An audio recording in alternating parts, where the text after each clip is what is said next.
ค่ะเอ้า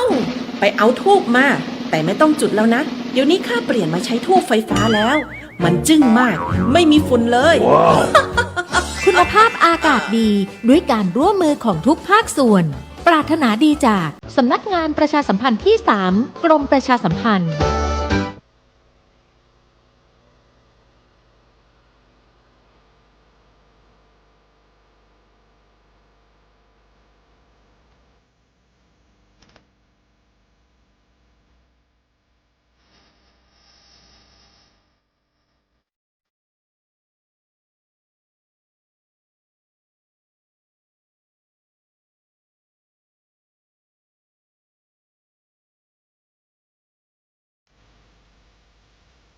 งานเผยแผ่เป็นหัวใจสำคัญของพระพุทธศาสนาพระพุทธเจ้าอุบัติขึ้นมาบนเป้าหมายแห่งการเผยแผ่ความดีนำความดีไปแทรกไว้ในจุดที่มีความดีไม่มากค่อยๆเจือจางจนกระทั่งความไม่ดีนั้นหายไปเหลือแต่ความดีหรือมีดีมากกว่าไม่ดี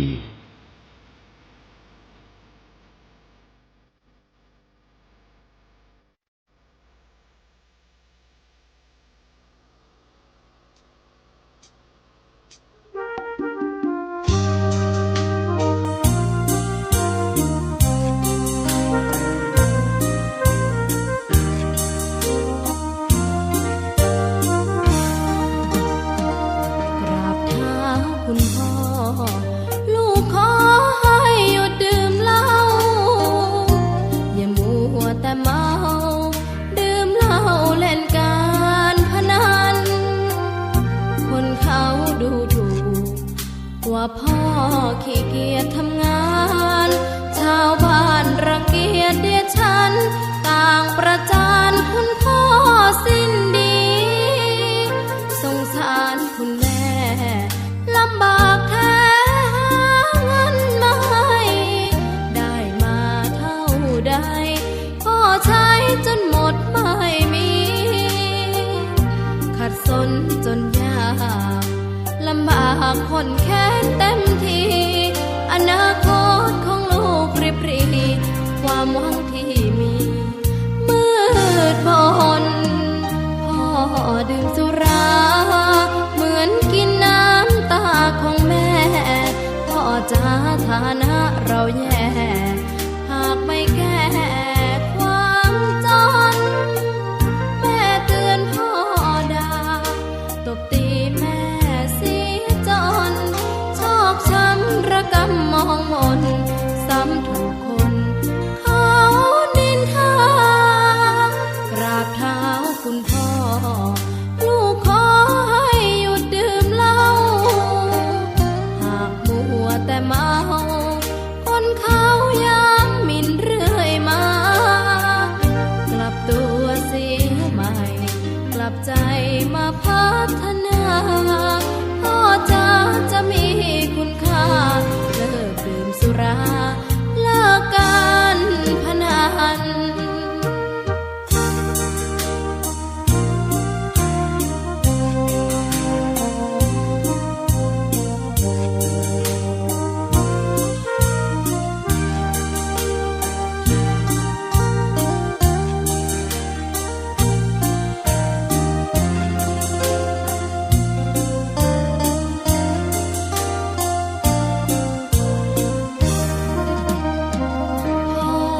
ดื่มสุราเหมือนกินน้ำตาของแม่พ่อจ๋าฐานะเราแย่หากไม่แก้ความจนแม่เตือนพ่อด่าตบตีแม่เสียจนชอกช้ำระกำมองมนซ้ำถูกคนเขานินทากราบเท้าคุณพ่อลูกขอให้หยุดดื่มเหล้าหากมัวแต่เมาคนเขาย้ำหมิ่นเรื่อยมากลับตัวเสียใหม่กลับใจ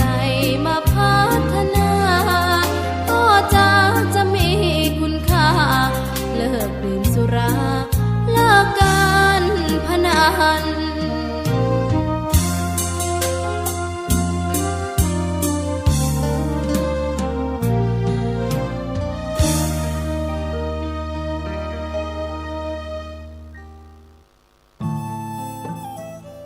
ท่านกำลังติดตามรับฟังสถานีวิทยุกระจายเสียงพระพุทธศาสนาแห่งชาติและสังคมคลื่นเพื่อการศึกษาพระพุทธศาสนาและวัฒนธรรมระบบ FM 104.5 เมกะเฮิรตซ์รายการต่อไปเป็นรายการคดีโลกคดีธรรม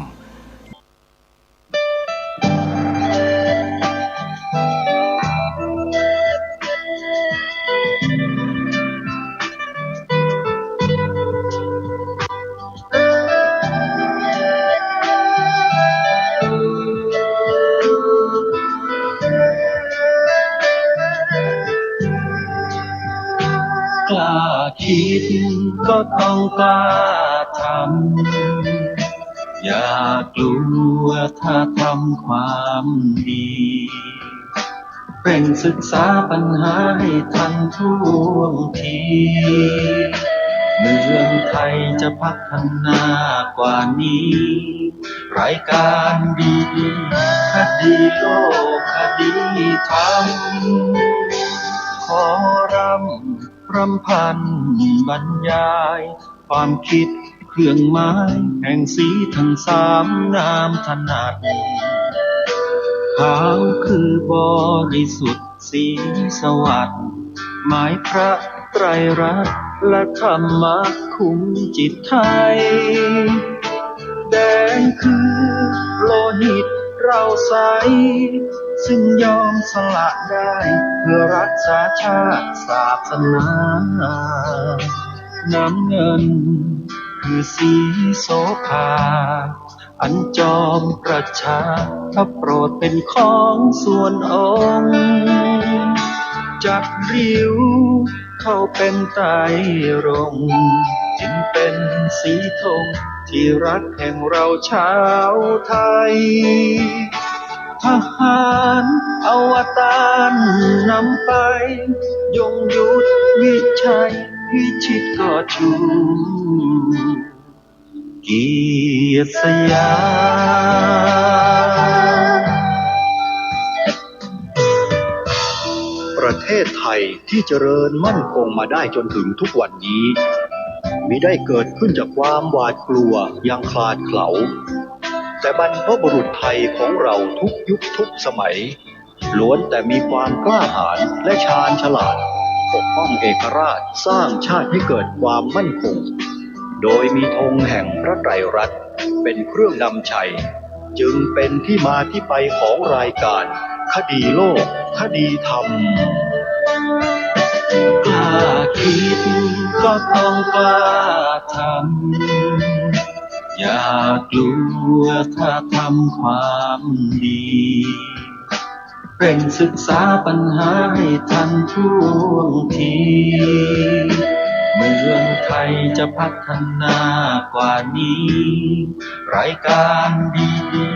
คดีโลกคดีธรรมรายการดีคดีโลกคดีธรรม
วันขึ้น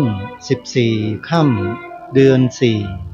4วันนี้ตรงกับวันจันทร์ที่ 2 มีนาคมพระพุทธศักราช รายการคดีโลกคดีธรรมมีให้ท่านผู้ฟังติดตามรับฟังเป็นประจำทุกวันทางสถานีวิทยุแห่งนี้ท่านสามารถดาวน์โหลดแอปพลิเคชันที่ชื่อว่าวิทยุพุทธศาสนาทั่วไทยเพื่อติดตามรับฟังรายการนี้และรายการธรรมะสาระดีๆจากสถานีวิทยุพระพุทธศาสนาแห่งชาติคลื่นต่างๆได้โดยอิสระตลอด24ชั่วโมงและสามารถรับฟังได้ทุกพื้นที่ของประเทศไทยจึงขอเรียนเชิญศรัทธาสาธุชนช่วยกันเผยแพร่แอปพลิเคชันนี้โดยการบอกต่อให้ญาติธรรมของเราได้ดาวน์โหลดไปฟังธรรมะด้วยกันใครที่บอกผู้นั้นได้บุญวันนี้ทางรายการก็มีข่าวประชาสัมพันธ์ในตอนต้นรายการให้กับทุกท่านได้ร่วมบุญและรับทราบร่วมกันงานบุญพระเวทหรือเทศมหาชาติจัดขึ้น3 วันที่วัดจันทร์สุขตำบลประชาธิปัตย์อำเภอธัญบุรีจังหวัดปทุมธานีวันนี้เป็นวันที่2ของงานจะจัดทั้งหมด3 วันท่านผู้ฟังคือเริ่มมาตั้งแต่วันที่1 มีนาคมเมื่อวานนี้แล้วก็ไปสิ้นสุดลงในวันที่3 มีนาคมใครจะเป็นเจ้าภาพกันเทศมหาชาติกันไหนอย่างไรวัดจันทร์สุขกำลังเปิดสะพานบุญให้กับญาติโยมไปร่วมงานกันนะใครสนใจก็ไปร่วมงานกันได้ส่วนในวันที่6 ถึง 15 มีนาคมวัดพระพุทธบาท400จัดงานปริวาสกรรมปฏิบัติธรรม10 วัน10 วันและพิเศษก็คือวันที่14 มีนาคมจะมีการประกอบพิธียกถวายพระพลาซึ่งเป็นสถานที่ประดิษฐานพระบรมรูปองค์พระมหากษัตริย์5 พระองค์จะอัญเชิญประดิษฐานไว้ในพระพลานี้ในวันที่14 มีนาคมใครที่จะไปร่วมบุญก็ขอเชิญได้นะโยมนะส่วนวันที่7 ถึงวันที่9 มีนาคมเป็นงานพิธีแบบโบราณที่ชาวบ้านอนุรักษ์กันไว้มานับเป็นพันปีแล้วก็หาชมได้ยากงานนี้เขาใช้ชื่องานว่างานไหว้ครูปู่ประคำช้างเป็นประเพณีโบราณระหว่างคนกับช้างบ้านเมืองเราเนี่ยถ้าไม่มีคนชาติพันธุ์กลุ่มนี้นะเราจะไม่ได้ช้างสำคัญมาขึ้นกราบบังคมทูลถวายแด่พระเจ้าอยู่หัวตั้งแต่อดีตมาจนถึงปัจจุบันนี้เลยแต่เพราะชนกลุ่มนี้แหละเขามีความเชี่ยวชาญชำนาญพิเศษชนกลุ่มนี้กลุ่มเดียวที่สามารถคุยกับช้างแล้วรู้เรื่องเป็นภาษาเฉพาะเลยเรียกว่าภาษาสวยหรือภาษากุยเหมือนกันสวยกับกุยเนี่ยอันเดียวกันเลยโยม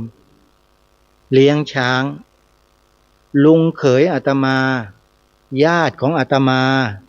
ในอดีตปู่ย่าตาทวดนี่เลี้ยงช้างกันมาทั้งนั้นเลยโยมอาตมาจึงภูมิใจตัวเองอยู่ประการหนึ่งก็คือมีญาติที่เป็นบรรพบุรุษเลี้ยงช้างคล้องช้างในป่ามาก่อนแต่เนื่องด้วยเหตุผลทางภูมิศาสตร์ทางประวัติศาสตร์ทางการเมืองก็เลยทำให้ชนกลุ่มที่อาตมาภาพมีเชื้อสายอยู่เนี่ยต้องย้ายถิ่นฐานมาตั้ง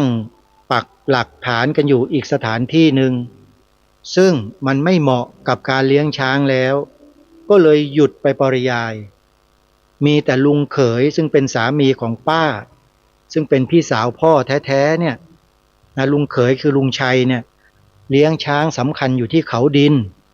ตั้งแต่สมัยอาตมาเป็นเด็กๆอาตมาก็เข้าไปเขาดินเนี่ยเป็นประจำเลยเข้าทางประตูเยี่ยมญาติเพราะว่าไม่ต้องเสียเงินค่าผ่านประตูเพราะว่ามีญาติอยู่ในนั้นก็เข้าไปหาลุงชัยแล้วก็ป้าพินเป็นประจำสมัยเด็กๆเนี่ยเขาดินเนี่ยถือว่าเป็นบ้านหลังหนึ่งของอาตมาเลยนะถ้าจะบอกว่าคนที่ไปเที่ยวเขาดินมากที่สุดและบ่อยที่สุดก็น่าจะไม่เกินอาตมากับน้องชายไปมันแทบทุกสัปดาห์เลยเมื่อก่อนเนี้ยพอหยุดเรียนนี่ไปแล้วนั่งรถเมล์มาลงแถวสนามหลวงแล้วก็มาลงแถวพระลานพระบรมรูปทรงม้าเมื่อก่อนนี่รถเมล์วิ่งผ่านได้เนี่ยก็ลงตรงหน้าเขาดินนั่นแหละแล้วก็เดินเข้าไปไม่ได้เข้าที่ประตูที่เขาจำหน่ายตั๋วนะโยมไปเข้าด้านหลังนู่นตรงทางเข้าหน้ารัฐสภานู่นน่ะสภาเก่าเลยพระที่นั่งวิมานเมฆไปหน่อยแล้วก็เลี้ยวขวาเข้าไปเลยประตูเยี่ยมญาติเข้าฟรีนะไม่เคยเสียเงินเลยตั้งแต่เกิดมาเนี่ยเข้าเขาดินไม่เคยเสียเงินพ่อก็ไม่เคยเสียแม่ก็ไม่เคยเสียเพราะมีญาติอยู่ในนั้นเลี้ยงช้างนะลุงชัยแล้วก็ป้าพินแล้วมาตอนหลังๆเนี่ยลุงแก้วบุตรชาติควานช้างหลวงนะซึ่งเป็นผู้เลี้ยงดูพระเสวตซึ่งเป็นช้างเผือกประจำรัชกาลที่9ลุงแก้วบุตรชาติเนี่ยมาอยู่อาศัยอยู่ที่บ้านของลุงชัยกับป้าพินนะได้ถูกดึงตัวเข้ามาเลี้ยงช้างเหมือนกันมาภายหลังแล้วก็มารู้จักกันกับลุงชัยของอาตมาแล้วก็ป้าพินสนิทสนมกันแล้วก็มาเจอกับลุงแก้วบุตรชาติก็คือเมื่อปลดระวางแล้วสิ้นรัชกาลที่9ควานช้างเผือกรัชกาลที่9คือลุงแก้วบุตรชาติก็ปลดระวางทุกวันนี้แกก็กลับไปอยู่ที่บ้านระไซนะบ้านระไซนะตำบลอะไรนะเดี๋ยวอำเภอเมืองจังหวัดสุรินทร์นี่แหละตำบลสำนึกดีหรืออะไรนี่แหละนะอาตมาก็จำชื่อตำบลไม่ได้ปัจจุบันลุงแก้วเนี่ยกลับไปอยู่ที่บ้านกลับไปไม่มีบ้านอยู่นะลุงแก้วตอนแรกบ้านไม่มีเหลือแล้วโยมเพราะว่าเลี้ยงช้างอยู่ในกรุงเทพหลาย10 ปีมีแต่ที่ดินว่างๆจนกระทั่งทางราชการไปปลูกบ้านให้วันปลูกบ้านอาตมาก็ไปเยี่ยมท่านนะไปให้กำลังใจไปอะไรต่างๆยังโทรศัพท์มาพูดมาคุยกันอยู่ตลอดเลยลุงแก้วบุตรชาติเนี่ยนะลุงแก้วนั้นถือว่าเป็นบุคคลที่สำคัญคนหนึ่งในระดับประเทศถ้าใครเซิร์ชไปดูใน YouTube นะพิมพ์ชื่อลุงแก้วบุตรชาติบุตรต่อเต่ารอเรือเนี่ยนะบุตรหลานเนี่ยนะโยมบุตรชาติชาติชาติไทยเนี่ยนะพิมพ์ไปใน YouTube ก็จะมีคลิปของลุงแก้วเนี่ยเต็มไปหมดเลยไปให้สัมภาษณ์ที่นู่นที่นี่ช่องนั้นช่องนี้เต็มไปหมดเลยลุงแก้วเป็นที่รู้จักไปทั่วนั่นแหละแกไปหาอาตมาที่สวนป่าสามัคคีธรรมขับรถไปตระเวนหาอยู่ที่ตำบลบ้านผือนะลุงแก้วทราบว่าอาตมานะมาปลูกป่าอยู่ที่สวนป่าสามัคคีธรรมมาจนกระทั่งเจอยังเก็บภาพเก็บอะไรไว้เลยตอนที่วันที่ลุงแก้วไปหาครั้งแรกเนี่ยแล้วก็ได้สัมภาษณ์แกลงไว้ในคลิปด้วยลองไปพิมพ์ว่าลุงแก้วบุตรชาติดีทีวีดูก็ได้แล้วเดี๋ยวโยมก็เจอคลิปนั้นเองนะสัมภาษณ์ท่านถามลุงแก้วไปไงมาไงเนี่ยอาตมาไม่คาดคิดเลยว่าลุงแก้วจะมาที่นี่ถูกนะแกก็เล่าให้ฟังโอ้ยผมขับรถอ้อมไปที่นู่นที่นี่ถามใครเขาก็ไม่รู้จักก็สวนป่าสามัคคีธรรมเพราะอาตมาเพิ่งจะไปอยู่เพิ่งจะไปตั้งยังไม่มีชื่อเลยที่นั่นน่ะหมายถึงว่ายังไม่ได้ทำป้ายชื่อลุงแก้วก็เลยหาไม่เจอชาวบ้านก็ไม่รู้จักเพราะเพิ่งไปได้ไม่กี่วันเองโยมลุงแก้วรู้ก็ไปเจอกันนั่นแหละแล้วก็เป็นที่มาของการติดต่อประสานงานเชิญลุงแก้วมาร่วมกิจกรรมร่วมงานบ่อยครั้งนี่งานยกเสาเอกที่สวนป่าสามัคคีธรรมจะสร้างศาลาปฏิบัติธรรมนี่ก็เดี๋ยวก็จะต้องเชิญลุงแก้วมาเป็นผู้หลักผู้ใหญ่ในงานด้วยนะฮะก็ถือว่ามาเป็นเกียรติเป็นสิริมงคลในฐานะที่เป็นบุคคลที่ดูแลเลี้ยงพระเสวตคือช้างเผือกเชือกสำคัญที่สุดในประเทศไทยหรือของโลกก็ได้นะลุงแก้วเป็นผู้ดูแลมาตั้งแต่ พระเสวตท่านยังตัวเล็กๆอยู่เลย จนกระทั่งงาท่านใหญ่โตโมโหลานอย่างที่เราเห็นในภาพนั่นแหละพระเสวตแล้วองค์นั้นน่ะหลวงแก้วเป็นผู้เลี้ยงมานะก็ถือว่าเป็นบุญสัมพันธ์แล้วกันนะใช้คำว่าบุญสัมพันธ์ที่ได้รู้จักกับลุงแก้วแล้วลุงแก้วก็มีความศรัทธามีความเลื่อมใสเป็นพิเศษไปไหนมาไหนก็ชวนก็ทักทายโทรศัพท์หากันอยู่ตลอดอาตมาก็เป็นห่วงท่านอายุก็มากแล้วโยม90กว่าปีแล้วนะลุงแก้วเนี่ยใครอยากไปเยี่ยมท่านบ้างท่านอยู่บ้านรัศไซนะบ้านรัศไซทางไปอำเภอจอมพระออกจากเมืองสุรินทร์ไปเนี่ยก่อนถึงจอมพระเพียงแค่ไม่ถึง10กิโลบ้านลุงแก้วจะถึงก่อนอยู่ซ้ายมือนะบ้านระไซถามคนแถวนั้นเขาก็รู้จักโยมนะบ้านลุงแก้วบุตรชาติลุงแก้วบุตรชาติเนี่ยเดี๋ยวเขาก็ชี้ให้โยมไปหาเองแหละนะไปคุยไปพูดนำอะไรไปมอบไปให้ลุงแก้วช่วงบั้นปลายชีวิตแล้วโยมคนสำคัญของประเทศนะโยมก็ไปเยี่ยมไปให้กำลังใจแกบ้างนะเมื่อวัน2วันนี้แกโทรมาหาอาตมาบอกว่าผมไม่รู้เป็นอะไรหน้าอกแน่นๆหายใจไม่ค่อยสะดวกลุงแก้วโทรมาบอกแล้วก็ถามถึงงานสร้างศาลาปฏิบัติธรรมท่านบอกว่ายังไงเดี๋ยวผมจะไปว่างั้นลุงแก้วดูแลสุขภาพก่อนนะช่วงนี้อย่าออกแดดนะลุงแก้วเขาไม่ให้คนที่อายุสูงออกแดดนะตอนนี้เพราะว่าแดดมันจ้ามันแรงจัดปีนี้เขาว่ามันร้อนกว่าทุกปีเลยเขาบอกเตือนเขาก็เป็นห่วงเป็นใยกันนะโยมนะเป็นผู้หลักผู้ใหญ่เอาละท่านสาธุชนญาติโยมก็ปรารภสิ่งอันละเล็กพันละน้อยให้เราได้ทราบกันว่าได้ไปรู้จักมักคุ้นอะไรยังไงกับใครที่ไหนยังไงมาเช่นลุงแก้วบุตรชาติเป็นต้นก็เล่าให้ฟังโยมชีวิตมันผ่านมาแล้วมันก็จะผ่านไปอย่างนี้แหละทีนี้กลับเข้ามาถึงกิจกรรมที่สวนป่าสามัคคีธรรมที่อาตมาภาพเป็นผู้ดูแลแล้วก็เป็นเจ้าของอยู่ด้วยเนี่ยได้ประกาศเชิญชวนญาติโยมร่วมเป็นเจ้าภาพสนับสนุนอาตมาเนี่ยให้สร้างศาลาปฏิบัติธรรมหลังนี้ร่วมกันศาลาปฏิบัติธรรมหลังนี้เนี่ยจะสร้างขนาดความกว้าง12เมตรยาว20เมตรส่วนจะสร้างเป็นโครงสร้างแบบไหนใช้วัสดุอะไรยังไงนั้นตอนนี้วิศวกรเขากำลังออกแบบอยู่แต่ว่ารากฐานตอนนี้ได้ส่งมาแล้วก็คงจะต้องตอกเสาเข็มไว้ข้างล่างเพื่อรองรับน้ำหนักของตัวศาลาทั้งหมดต้องตอกเสาเข็มนะโยมแล้วก็ต้องเทคานยกขึ้นจากพื้นสูงขึ้นมาสักประมาณไม่ถึง1เมตร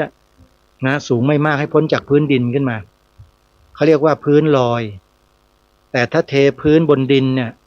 ไม่ดีเพราะว่าดินมันอาจจะยุบ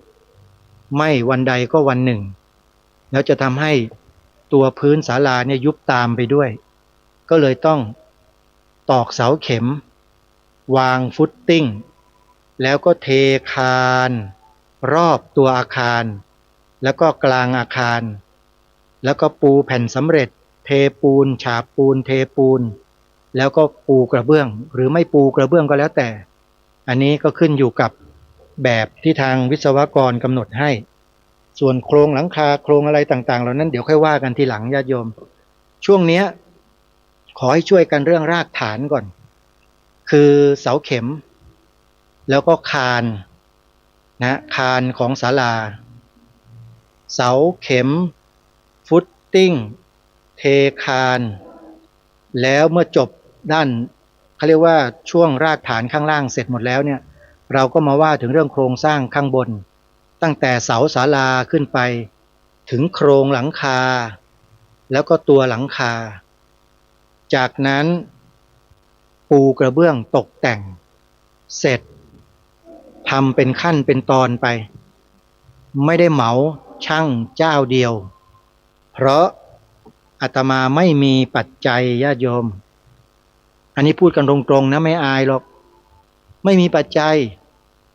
อาศัยญาติโยมนี่แหละช่วยกันคนละไม้คนละมือคนละเล็กคนละน้อยเหมือนกับน้ำฝนที่หยดมาจากฟากฟ้าจำนวนหลายแสนหลายล้านหยดนะโยมพอหยดลงมาเนี่ยน้ำที่พื้นดินชุ่มฉ่ำที่เป็นบ่อเป็นแอ่งน้ำก็เต็มเปี่ยมสมบูรณ์อุดมสมบูรณ์ฉันใดก็ฉันนั้นปัจจัยที่โยมถวายเข้ามาร่วมสมทบเป็นกองทุนสร้างศาลาคนละเล็กคนละน้อยโอนเข้าบัญชีธนาคารเข้ามาเนี่ยก็จะมาสะสมเป็นเงินก้อนแล้วก็จ่ายให้ช่างรับเหมาไปทีละงวดทีละงวดทีละงวดค่อยๆจ่ายไปได้มาก็จ่ายไปได้มาก็จ่ายไปอย่างเงี้ยอาตมาว่าต้องเสร็จยังไงก็เสร็จญาติโยมถ้าโยมช่วยนะนี่ก็มีญาติโยมช่วยกันมาหลายๆท่านนะตั้งแต่นะโยมจิตอาสาในสวนป่าสามัคคีธรรมของเรานะนำโดยโยมชลิตาธรรมกลางโยมองค์อาจธรรมกลางซึ่งเป็นครอบครัวเป็นตระกูลที่อุปถัมภ์นะรายการคดีโลกคดีธรรมสวนป่าสามัคคีธรรมมาโดยตลอดแล้วก็มีป้ามณีรัตน์อิสระภักดีเฮียชาคอนเจ๊อาภาธรเจ๊หงเฮียจัวกีรติธรรมพรนะแล้วก็ป้าเพนพันไพรนะป้าสมรักพุ่มกระจ่างแม่อัมพาอัศวพัฒน์โยมแม่กาญจนีคงสิริไพศาลแล้วก็ล่าสุดนี่คุณโยมกฎชพัฒน์ภูริเอกกรกิจอันนี้ก็ถวายมาก้อนหนึ่งเพื่อมาร่วมสร้างศาลาปฏิบัติธรรมหลังนี้แล้วก็ยังมีอีกหลายต่อหลายท่านที่ไม่ได้เอ่ยนามไม่ครบทั้งหมดสายบุญของโยมแม่จันทิพย์แสงทองแม่ฟองจันปัญญาตุ้ยนี่ก็ถวายมาแล้วก้อนหนึ่งมาเป็นเจ้าภาพเสาศาลามาก็เดี๋ยวจะรับไว้โยมแม่จันทิพย์แสงทองก็ว่าจะเดินทางเข้ามาที่บ้านของหลานซึ่งอยู่ในกรุงเทพแล้วก็ว่าจะแวะนำปัจจัยมาถวายไว้ให้ก็ขออนุโมทนาบุญกับสายบุญโยมแม่จันทิพย์ด้วยนะยังไม่ได้เอ่ยนามอีกนะบางท่านต้องขออภัยด้วยโยมเดี๋ยวโยมแม่จันทิพย์นำรายชื่อมาแล้วอาตมาก็จะได้อ่านออกอากาศให้อนุโมทนาบุญกันต่อไปด้วยทีนี้ถ้าหากว่าศรัทธาสาธุชนญาติโยมที่ฟังรายการอยู่ในขณะนี้ท่านใดนะมีความปรารถนาที่จะร่วมเป็นส่วนหนึ่งในการสร้างศาลาปฏิบัติธรรมที่สวนป่าสามัคคีธรรมของอาตมาเนี่ยโยมก็สามารถโอนปัจจัยเข้ามาได้เรื่อยๆนะตามกำลังของเราที่สามารถทำได้นะโยมมีพระคุณเจ้าอยู่รูปหนึ่งอาตมาก็ไม่ได้นำรายชื่อมาท่านโอนปัจจัยมาทำบุญเป็นเจ้าภาพสร้างศาลาปฏิบัติธรรมให้อาตมาเนี่ยทุกวันเลยโยมทราบไหมท่านโอนให้วันละเท่าไหร่วันละ1 บาทอาตมาเห็นคุณค่าของท่านเดี๋ยวจะเอาชื่อนามสกุลฉายาท่านมาประกาศให้ฟังท่านโอนทุกวันขยันโอนทุกวันเลยอาตมาก็บันทึกไว้ทุกวันเหมือนกันบาทหนึ่งก็บันทึก4 บาทก็มี7 บาทก็มี5 บาทก็มี9 บาทก็มีโยมเห็นไหมโอนมาให้ทั้งนั้นแหละเนี่ยหยดน้ำฝนเล็กๆอย่างเงี้ยโยมช่วยกันหยดเต็มศาลาหลังนี้ก็เหมือนกันโยมช่วยกันคนละไม้คนละมือคนละเล็กละน้อยเต็มเดี๋ยวก็เสร็จเชื่ออาตมาเถอะอาตมาไม่รังเกียจนะเงินบาทหนึ่งก็ไม่รังเกียจดีใจด้วยซ้ำโอ้โหท่านยังพยายามนะที่จะทำบุญโอนเข้ามาให้1 บาท2 บาท4 บาท5 บาท7 บาทก็มี9 บาทก็มีดูสิฮะนี่แหละคือหยาดฝนเล็กๆมาจากน้ำจิตน้ำใจอันเต็มเปี่ยมจริงๆและไม่ต้องพูดถึงคนที่ทำมากกว่านั้นนะนั่นย่อมบริบูรณ์มากกว่าไงทำเยอะทำมากกว่าใจก็บริบูรณ์มากกว่าอานิสงส์แห่งบุญก็เยอะกว่าแน่นอนอยู่แล้วโยมไม่ต้องกลัวแต่อันนี้พูดให้ฟังว่าแม้แต่เล็กๆน้อยๆอาตมาก็ไม่ทิ้งนะไล่ดูสลิปที่โอนเข้ามาว่า วันนี้โอนเข้ามาเท่าไหร่จำนวนเท่าไหร่ชื่ออะไรก็บันทึกเอาไว้แล้วเดี๋ยวก็จะรวมยอดแล้วก็เอาไปจ่ายค่ารับเหมาให้ช่างเขาได้มาก็จ่ายไปได้มาก็จ่ายไปได้เท่าไหร่ก็เท่านั้นนะโยมอาตมาไม่เคยไปกำหนดหรอกเอ้าโยมใครจะทำบุญนะวันนี้ก็พูดเรื่องสวนป่านี่ยาวนิดนึงเพื่อให้ญาติโยมได้เข้าใจกันใครจะเป็นเจ้าภาพร่วมสมทบทุนสร้างศาลาปฏิบัติธรรมที่สวนป่าสามัคคีธรรมอำเภอจอมพระจังหวัดสุรินทร์ของอาตมานะโอนปัจจัยเข้ามาที่ธนาคารไทยพาณิชย์หมายเลขบัญชี11421949897สาขาบางลำพูชื่อบัญชีพระประหลัดนรงค์ฤทธิ์ขออนุโมทนาบุญกับญาติโยมนะส่วนท่านใดที่จะโอนมาทางพร้อมเพย์คือทางหมายเลขโทรศัพท์โยมสามารถโอนมาที่หมายเลข096626935อันนี้เป็นเบอร์พร้อมเพย์แล้วก็เป็นเบอร์โทรศัพท์ไปในตัวด้วยนะโยมจะโทรศัพท์เข้ามาสอบถามรายละเอียดเพิ่มเติมก็ยินดีนะโยมนะจะยกเสาเอกในเดือนมีนาคมนี้แหละ26มีนาคมบอกโยมไว้ก่อนนะว่าไม่ได้จัดงานอะไรเพียงแจ้งให้ญาติโยมทราบเท่านั้นว่าจะยกเสาเอกในวันที่26มีนาคมที่ไม่ประกาศเชิญชวนโยมไปร่วมงานเนี่ยก็เพราะเหตุว่าที่สวนป่าสามัคคีธรรมไม่มีเครื่องอำนวยความสะดวกให้ญาติโยมลำบากโยมไปแล้วโยมจะลำบากอาตมาไม่ต้องการเห็นญาติโยมลำบากก็เลยไม่ได้เชิญชวนเดี๋ยวไปฉลองศาลากันทีเดียวเลยแต่ตอนเนี้ยช่วยกันสร้างพอสร้างเสร็จแล้วเดี๋ยวมาเฉลิมฉลองกันอาตมาว่าดีนะไม่สิ้นเปลืองค่าเดินทางด้วยแล้วอีกอย่างหนึ่งเดือนมีนาคมและเดือนเมษายนนี้เนี่ยอากาศที่นั่นร้อนสุดๆแล้วปีนี้นักพยากรณ์อากาศของโลกเตือนบอกเอาไว้ล่วงหน้าแล้วว่าปีนี้ฤดูร้อนเนี่ยจะร้อนจัดกว่าหลาย10 ปีที่ผ่านมาพูดง่ายๆก็ได้ว่าร้อนมากที่สุดในรอบ100 ปีแล้วโยมจะมาทำลายชีวิตตัวเองเพราะมาโดนอากาศร้อนจัดในพื้นที่แห้งแล้งที่สวนป่าสามัคคีธรรมทำไมล่ะโยมอาตมาก็ไม่เห็นด้วยหรอกมันไม่คุ้มต่อสุขภาพที่ต้องสูญเสียเพราะถูกความร้อนเผาผลาญมันร้อนจัดจริงๆนะโยมนี่ขนาดไม่ใช่ร้อนไม่ใช่ฤดูร้อนเต็มที่นะอาตมาไปมาเนี่ยอาตมายังเหงื่อออกท่วมตัวเวียนศีรษะเลยนี่ขนาดยังร้อนไม่จัดนะแล้วญาติโยมที่อายุมากๆล่ะแล้วไปเจออากาศร้อนๆแบบนี้จะเป็นยังไงอาตมาเป็นห่วงสุขภาพยังไงก็เอาไว้มาฉลองศาลานะโยมช่วงเนี้ยก็ทำบุญกันตามกำลังศรัทธามาเรื่อยๆนะโยมก็โอนเข้ามานะโยมนะโอนมาเท่าไหร่อาตมาก็จะบันทึกไว้จดไว้แล้วถ้ารายชื่อนาริสออกมาแล้วก็จะได้อ่านให้ญาติโยมได้ฟังกันไปตามลำดับเอาละท่านสาธุชนวันนี้รายการคดีโลกคดีธรรมก็ปรารภกิจกรรมอะไรต่างๆมาพอสมควรเวลาที่เหลืออยู่ตรงนี้ก็อยากจะ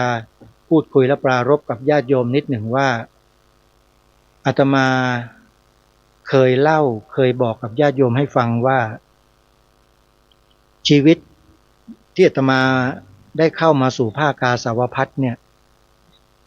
มาเพราะเหตุบังเอิญตามที่ความรู้สึกหรือความคิดของคนทั่วไปนะเหตุบังเอิญเพราะมันบังเอิญจริงๆนะถ้าว่าไปตามโลกิยาวิสัยเนี่ยบวชมาได้ไม่กี่วันเนี่ยไปเจอทิศที่ศึกใหม่เดินอยู่บนศาลาวัดเนี่ยนะเดินไปเดินมาเดินไปเดินมาอยู่นั่นน่ะก้มหาสตังค์หรือเปล่าก็ไม่รู้สมัยที่บวชใหม่ๆเราอาตมานี่ยังไม่รู้เรื่องอะไรหรอกธรรมะก็ไม่เคยเรียนไม่เคยอะไรทั้งนั้นแหละนะรู้อย่างเดียวว่าได้ยินเขาประกาศเดินจงกรมเดินจงกรมแต่ไม่เคยเห็นเขาเดินยังไงนั่งรถก็ผ่านไปนั่นแหละวัดที่บวชนั่นแหละได้ยินมานานแล้วเขามีการปฏิบัติวิปัสสนากรรมฐานกันพอทิศคนนี้มาเดินอยู่บนศาลามาก็ไปถามทิศทำไมศึกแล้วไม่กลับบ้านมาเดินทำอะไรเนี่ยมาเดินหาตังค์ไงเปล่าครับผมมาเดินจงกรมอะไรจงกรมอะไรเห็นเดินตรงไปตรงมาเดินจงกรมมันก็ต้องวนๆกลมๆอย่างนี้ดิอันนี้มันไม่ใช่เนี่ยอ๋ออันนั้นไม่ใช่ครับจงกรมตัวนี้หมายถึงรอเรือกอไก่รอเรือมอม้าเขาก็อธิบายให้ฟังว่าหมายถึงอะไรคือการเดินกำหนดสติกำหนดเท้าที่ก้าวออกไปซ้ายขวาซ้ายขวาเพื่อให้จิตเป็นสมาธิเขาก็พูดไปถึงอานิสงส์นู่นน่ะถ้าเดินได้แล้วมันจะเป็นอย่างนั้นอย่างนี้อย่างนั้นอย่างนั้นอัศจรรย์อะไรต่างๆสภาวะเกิดขึ้นมาอย่างนั้นอย่างนี้อย่างนี้เอาแล้วทิศไปเรียนที่ไหนมาอ๋อสำนักที่ผมไปปฏิบัติมาเนี่ยผมกลับมาผมก็มาศึกที่ไหนวัดพนมพนาวาสพอได้ยินคำว่าวัดพนมพนาวาสก็ทำให้ระลึกนึกขึ้นมาได้ทันทีว่าศิษย์วัดมหาธาตุที่อยู่กุฏิเดียวกันรุ่นพี่เราเนี่ยเขาก็ไปบวชอยู่วัดมหาธาตุวัดพนมพนาวาสเหมือนกันแล้วเขาก็มาเล่าให้ฟังมาบอกว่าโอ้ยวัดพนมพนาวาสนี่ไม่ไหวเว้ยระเบียบจัดเหลือเกินขยับตัวก็แทบจะไม่ได้นะต้องเดินจงกรมนั่งสมาธิตลอดทั้งพรรษาเลยเล่าให้ฟังคล้ายๆกับเชิงบ่นนะอาตมาฟังแล้วก็ดีให้วัดอย่างนี้ก็มีเหมือนกันเหรอนึกในใจนะวัดที่มีระเบียบวินัยแบบนี้ก็มีเหรอ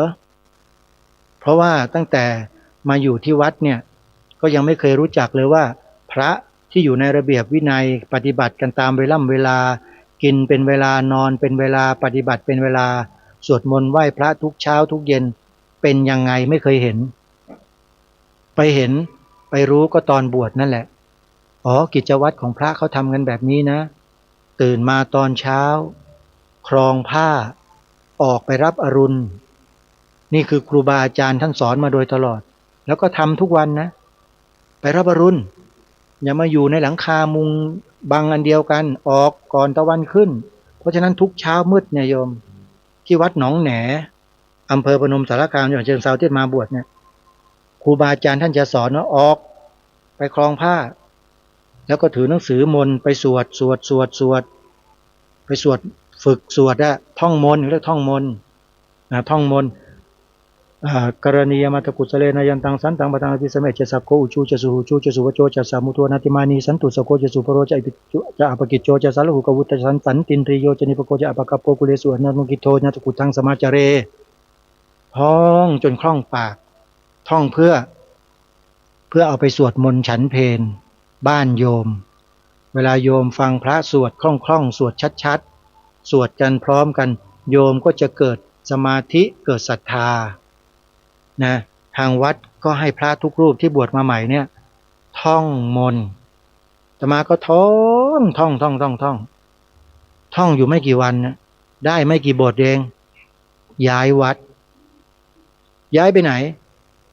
วัดพนมพนาวาสอยู่อำเภอบ้านโพในจังหวัดเดียวกันนั่นแหละฉะเชิงเทราแต่จะค่อนข้างมาทางอำเภอเมืองแล้วบ้านโพเนี่ยก็มาอยู่ที่อำเภอบ้านโพมาสำนักวิปัสสนากรรมฐานวัดพนมพนาวาสในสมัยนั้นต้องขอบอกก่อนนะว่า วัดพนมพนาวาสแห่งนี้ในยุคเมื่อ30กว่าปีที่อาตมาไปอยู่กับปัจจุบันนี้เนี่ย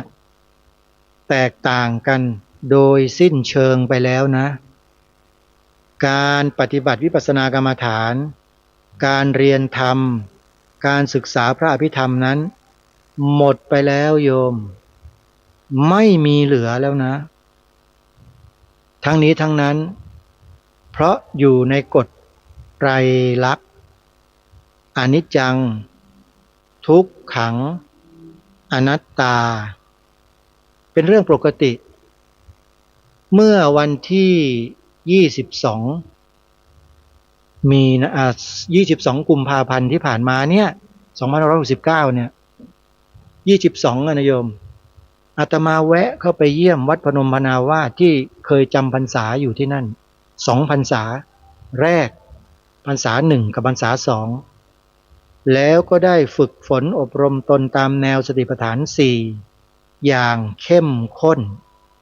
เอาจริงเอาจังเรียนนักธรรมเรียนอภิธรรมอย่างเอาจริงเอาจังสอบได้ที่1ของโรงเรียนเนี่ยทุกปีแล้วก็สอบได้อันดับ6ของประเทศทั้ง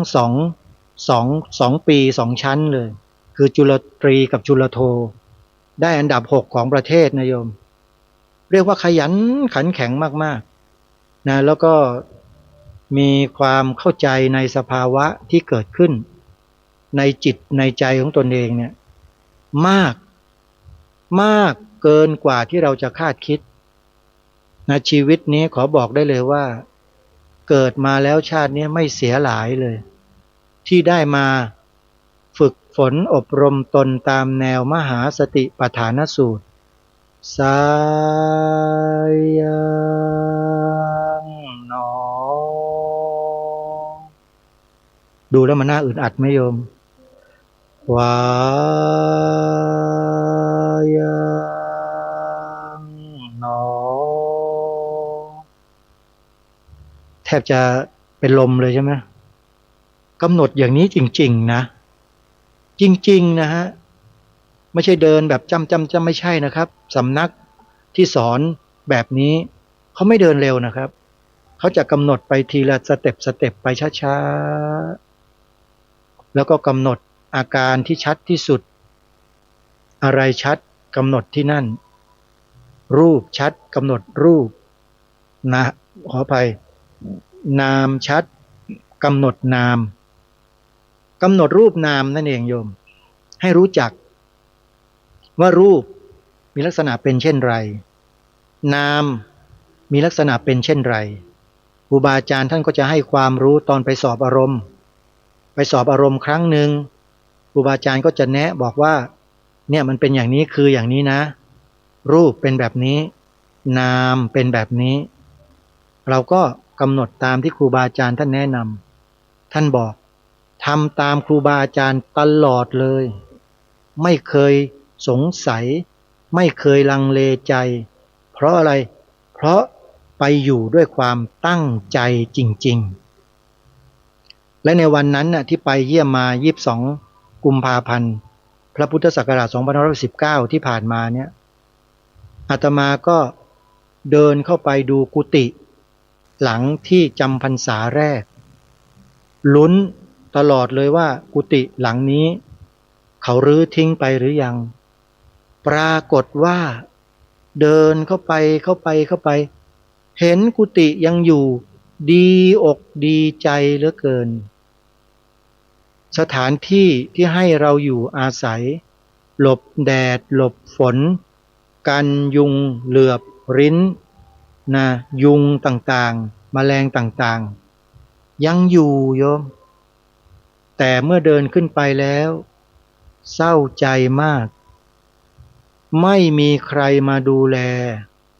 เปิดหน้าต่างทิ้งเปิดประตูทิ้งทำให้นกมาอยู่อาศัยถ่ายมูลไว้เต็มหมดเลยอาตมาเข้าไปก็ไปถ่ายภาพเก็บไว้ทั้งด้านนอกทั้งด้านในตอนที่ถ่ายไว้เมื่อพรรษาแรกนั่ง อยู่กับบาตรนั่งสมาธิแล้วก็ถ่ายภาพก็ถ่ายมุมเดียวกันเอาไว้แล้วเดี๋ยวจะนำรูปเนี่ยมาขึ้นที่หน้า Facebook ให้โยมได้เห็นว่าสมัยที่อาตมาบวชพรรษาแรกนั่งอยู่ตรงนี้นะกุฏิหลังนี้นะตอนนี้ปี69มาอีกครั้งหนึ่งก็มาถ่ายมุมเดียวกันนี่แหละโยมแต่ไม่มีอาตมานั่งอยู่นะเพราะอาตมาไม่ได้นั่งถ่ายไว้คือถ่ายภาพเปล่าๆนะห้องว่างๆก็ได้ขึ้นไปเหยียบกุฏิแล้วก็ไปบอกกับเจ้าของกุฏิหลังนั้นนะซึ่งอาตมาเชื่อมั่นว่าเป็นผู้หญิงที่เขาเคยเป็นเจ้าของบ้านหลังนี้มาก่อนเพราะสมัยที่อยู่พรรษาแรกเนี่ยออกพรรษาแล้วจึงจะรู้จากพระที่อยู่ในวัดด้วยกันว่ากุฏิหลังเนี้ยไม่มีพระไม่มีเณรรูปไหนอยู่กันได้ไปอยู่ไม่กี่คืนก็ต้องหนีออกมาหมดแล้วก็ทิ้งให้ร้างอยู่อย่างนี้เณรไปอยู่ก็ต้องออกพระรูปไหนไปอยู่ก็ต้องออกหมดแล้วเขาก็เล่าให้ฟังว่าที่ต้องออกมาเนี่ยเพราะเมื่อไปทำวัดเย็นกลับมามืดเปิดประตูเข้าไปเนี่ยเห็นผู้หญิงนั่งสางผมยาวๆอยู่ในห้องเป็นโยมหรือเป็นพระคุณเจ้ารูปใดถ้าเห็นแล้วเนี่ยถามจริงๆเถอะท่านจะเข้าไปไหมท่านต้องลงจากกุฏิแล้วไม่เข้าไปอีกเลยแน่นอนเชื่อผมไหมผมเห็นผมก็ไม่เข้าหรอกตอนนั้นนะเพราะผมยังไม่ได้ฝึกอะไรเลยเนี่ยไปใหม่ๆใช่ไหมฮะอันนี้เรื่องจริงนะโยมทำไมอาตมาจึงเชื่อว่าจริงเพราะในวันที่ขอไปอยู่ที่วัดพรหมนาวาสเนี่ยเจ้าวาดตอนแรกท่านบอกปฏิเสธว่ากุฏิมันเต็มหมดแล้วท่านมาอะไรตอนนี้เรามันจะเข้าพรรษาพรุ่งนี้แล้วคือไปวันนั้นไปวันอาสาฬหบูชาฮะวันรุ่งขึ้นเป็นวันเข้าพรรษาแล้วอ่ะเจ้าวาดก็ปฏิเสธสิฮะใครเขาจะรับแล้วมาในช่วงจะเข้าพรรษาแล้ววันเดียววันพรุ่งนี้จะเข้าพรรษาอาตมาก็ใจเหี่ยวใจห่อว่าจะกลับวัดแล้วท่านกำลังฉันพระทหารอยู่แต่ท่านนิ่งๆเงียบๆไม่พูดอะไรนะเราก็นั่งเฝ้าท่านอยู่กะว่าท่านฉันเสร็จก็จะลากลับแต่พอท่านฉันเสร็จล้างไม้ล้างมือเช็ดปากเช็ดอะไรเสร็จท่านก็หันมาบอกกับทิศดุสิตที่เป็นคนแนะนำให้มาแล้วพามาเนี่ยบอกทิศว่าทิศไปดูที่มีไหมกุฏิข้างในน่ะไปหาดูที่ถ้ามีก็นิมนต์ให้จำพรรษาอยู่นี่แหละเท่านั้นละโยมอาตมาก็ดีอกดีใจแล้วพอเข้าไปแล้วกุฏิแต่ละกุฏินี่มีพระอยู่หมดเลยเต็มหมดเลยโยมเหลืออยู่หลังเดียวไม่มีใครอยู่และประตูก็เปิดแง้มทิ้งไว้ด้วยอาตมาก็งงเฮ้ยเอ้าแล้วทำไมไม่มีพระอยู่ดีจังดีใจนะดี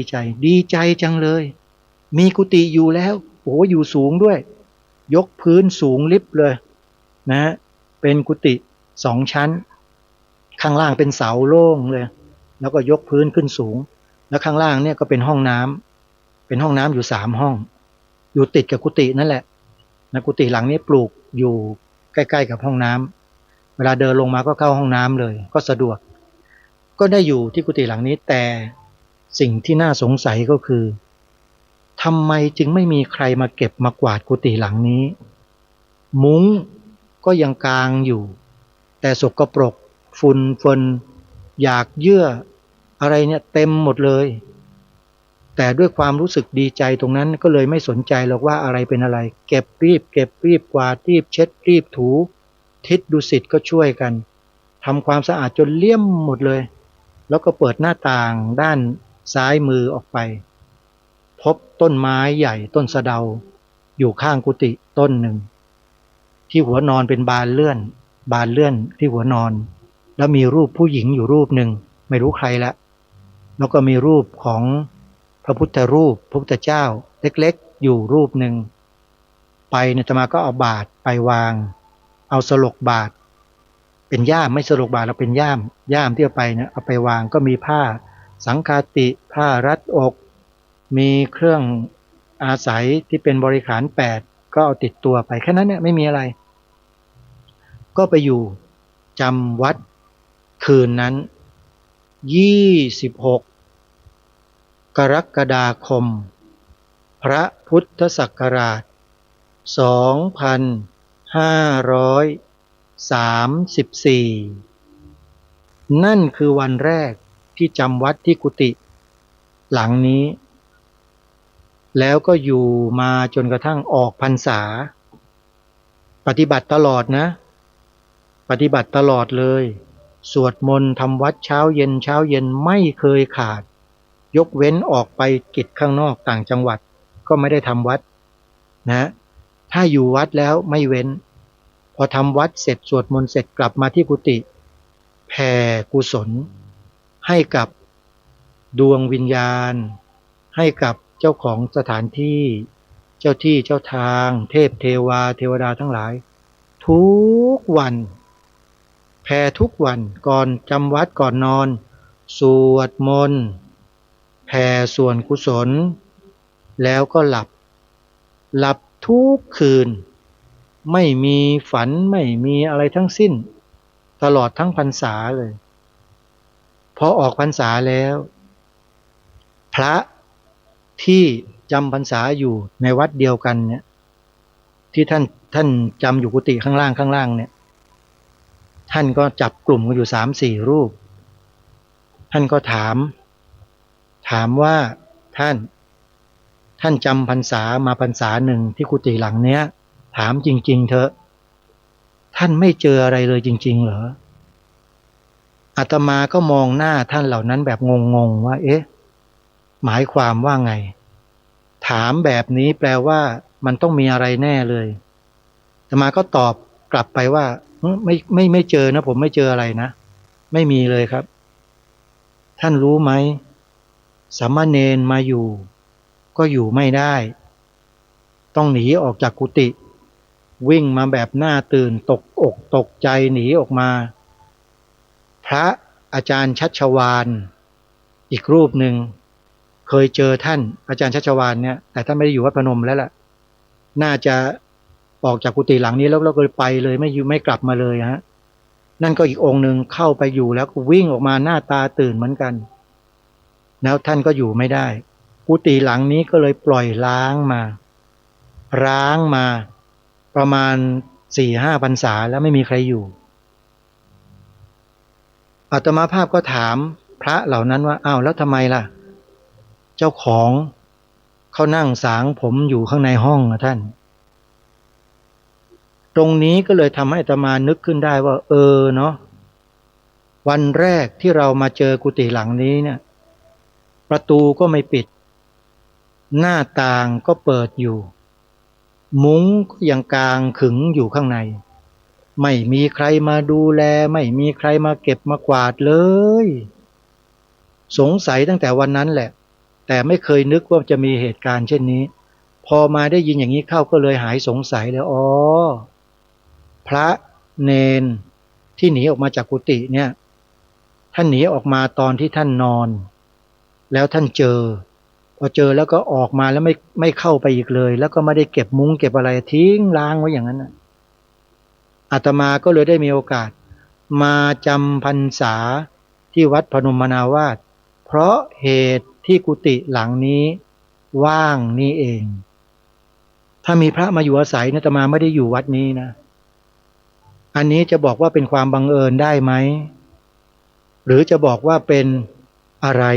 อันนี้ท่านผู้ฟังก็ไปพิจารณากันเองนะโยมแต่ได้อยู่ถึง2 พรรษาแล้วทำกรรมฐานตลอดเรียนนักธรรมจบนักธรรมโทเรียนอภิธรรมจบจุลเอก2 พรรษาพอพรรษาที่3ย้ายกลับเข้ามาอยู่ที่กรุงเทพปีพระพุทธศักราช2536มาอยู่ที่วัดมหาธาตุตั้งแต่นั้นเป็นต้นมาจนถึงวันนี้และวันนี้ก็ได้รับแต่งตั้งเป็นพระวิปัสสนาจารย์อย่างเต็มตัวแล้วมีใบตราตั้งชัดเจนเป็นผู้ช่วยเลขาธิการกองการวิปัสสนาธุระแห่งประเทศไทยในพระสังฆราชูปถัมภ์เมื่อวานนี้ก็เพิ่งจะไปร่วมงานที่วัดจันทร์สุขซึ่งเป็นวัด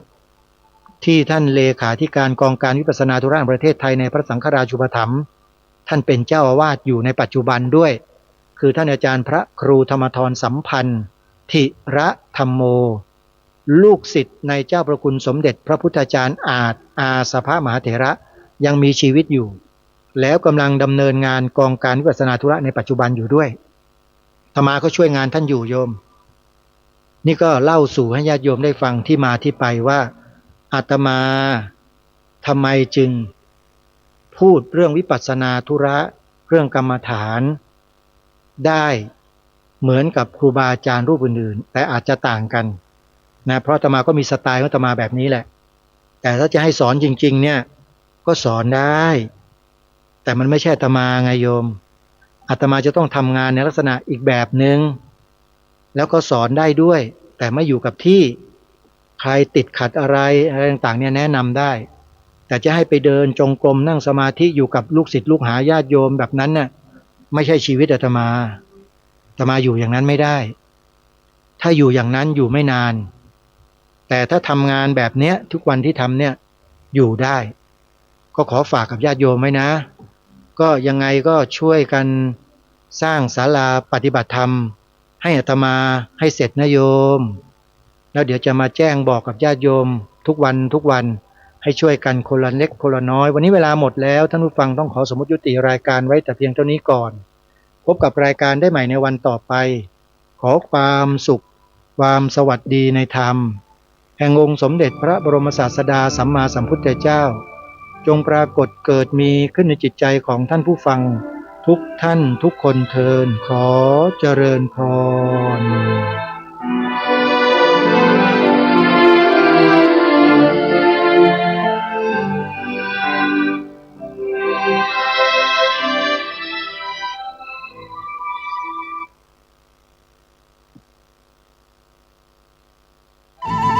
ที่จบไปแล้วนั้นเป็นรายการคดีโลกคดีธรรมดำเนินรายการโดยพระครูประหลัดณรงค์ฤทธิ์